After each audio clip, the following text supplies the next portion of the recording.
បងមកសឹមប្រាំអូនថាបងចង់បដូររាប់អានគ្នាចំណែកឯវេលាធ្លាប់ស្នេហ៍បងសុំចប់ស្នេហាដែលផ្អែមឡើយឈឺចាំគឺអូនមិនได้ធ្លាប់ពេលនេះបងសុំចំអូនមានតែស្របតាមមិនមែនជាសូបិនតែជារូបភាពស្ដែងច្បាស់ច្បាស់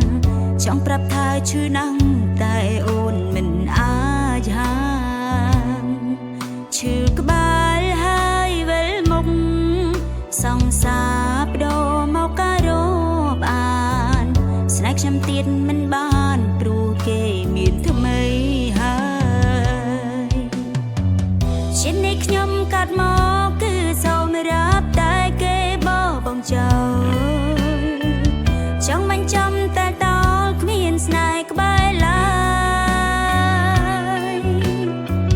បើចង់ត្រឹមរាប់អានហេតុអ្វីពីដំបងមិនព្រមឆ្លើយដូចចាំបាញ់ស្រឡាញ់គ្នាហើយប្រែពេលនេះ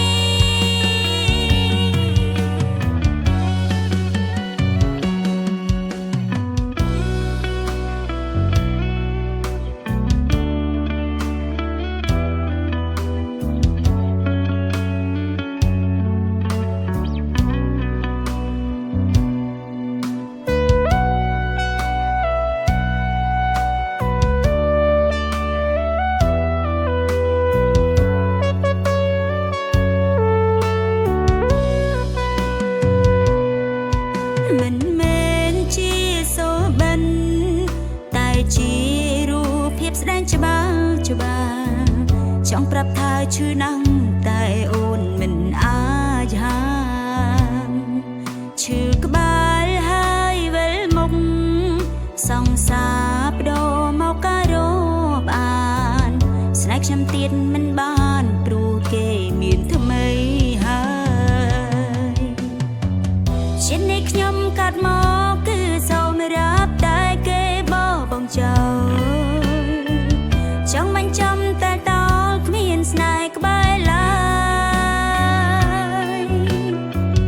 បើចង់ត្រឹមរាប់អានហេតុអ្វីពីដំបងមិនព្រមឆ្លើ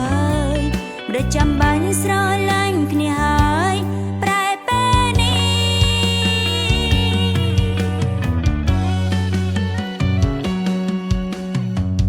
ជានេះខ្ញុំកាត់មកគឺសូមរាប់តែគេបោះបងចោល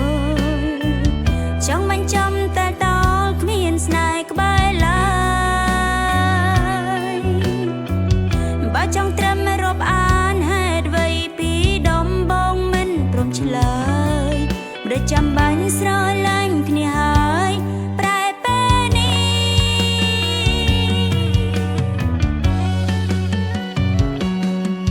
មនុស្សស្មោរងគ្រោះឈឺអ្នកណាឮក៏ឈឺចាំខ្ញុំស្ដែងចេញពីអារម្មណ៍ដែលកំពុងឈឺខ្លាំងព្រោះស្នេហ៍ប្រែមនុស្សម្នាក់ធ្លាប់រួរាយប្រជាភៀងភៀងហេតុតែស្រឡាញ់ខ្លាំងមិនដឹងស្បើយពេ